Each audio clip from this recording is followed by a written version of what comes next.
es Mayra Leticia. En este video hablaré acerca de los fármacos que actúan al sistema hemapoyético. ¿Y qué es el sistema hemapoyético?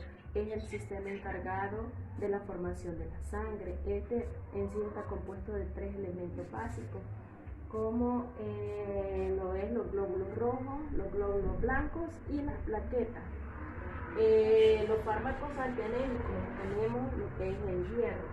Son sensores reguladores de la absorción, sensor dietético, sensor de depósito, sensor eritropoyético y la retinina.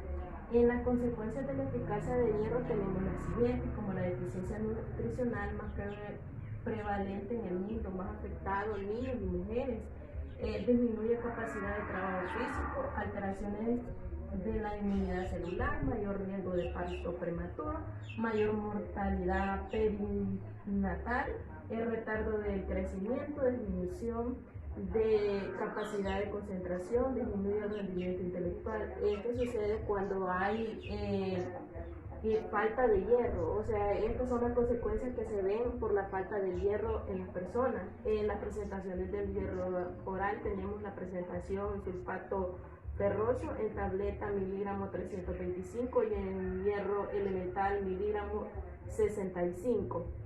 En gluconato ferroso 300, que es una de las tabletas, miligramos.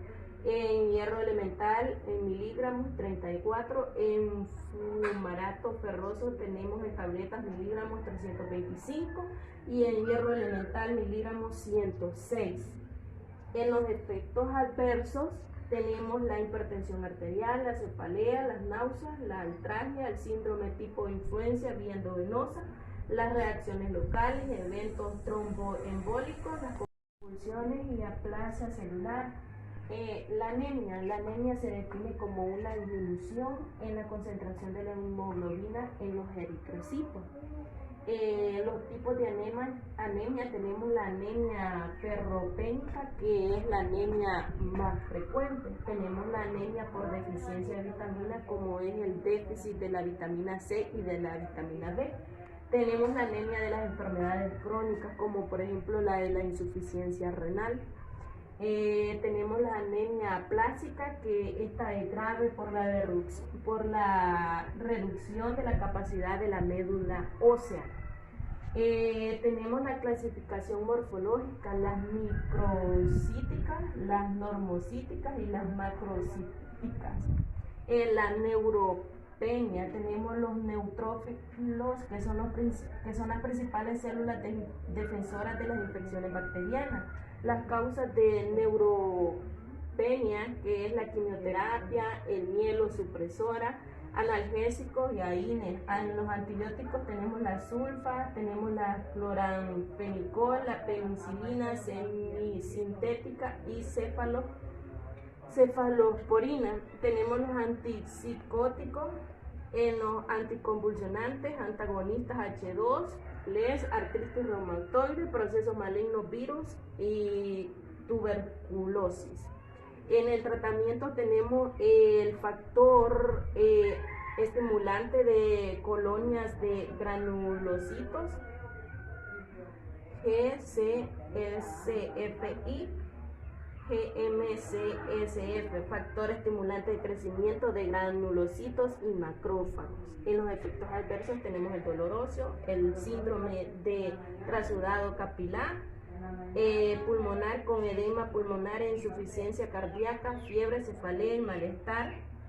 En los anticoagulantes tenemos que los factores de coagulación son el primer factor, el fibrinógeno, el segundo factor, trombina, el tercer factor, factorístico, tromboplastina ística, el factor 4, que es el calcio, el factor 5, proacelerina, el factor 6 actualmente no se emplea, el factor 7, proconvertina, en el factor 8, factor antihemofílico, en el factor 9, el factor Trisman, en el factor 10, factor Stuart, en el factor 11, antecedente tromboplastínico de plasma.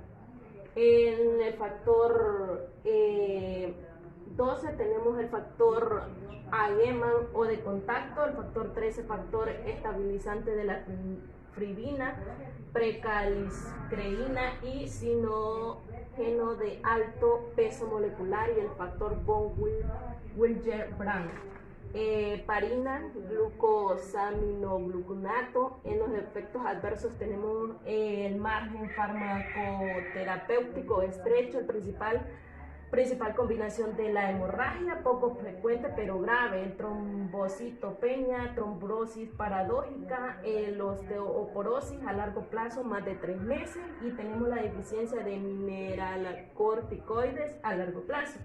La contraindicada está en la alergia heparina, la hemorragia activa y la trombocitonemia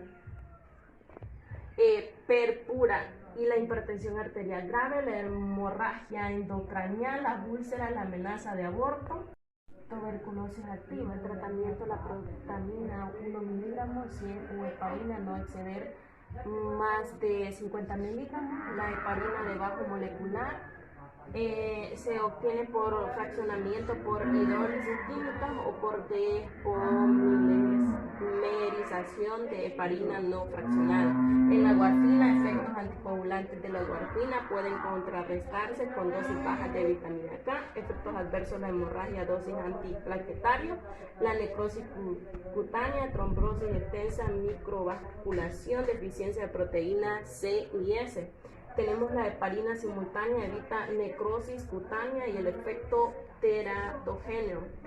En las indicaciones, la prótesis valvular cardíaca, la fibrilación auricular, el tratamiento de la tromboembolismo venoso, el infarto agudo del miocardio, la profilaxis del tromboembolismo venoso, el embolismo sistémico episódico, disolver trombos patológicos, infarto agudo del miocardio 6 primeras horas, el tratamiento inicial de oclusión vascular periférica, la trombosis venosa profunda, el embolismo pulmonar masivo. Su actividad trombolítica se funda en la capacidad de aumentar la generación de plasmina a partir del precursor del plasminógeno.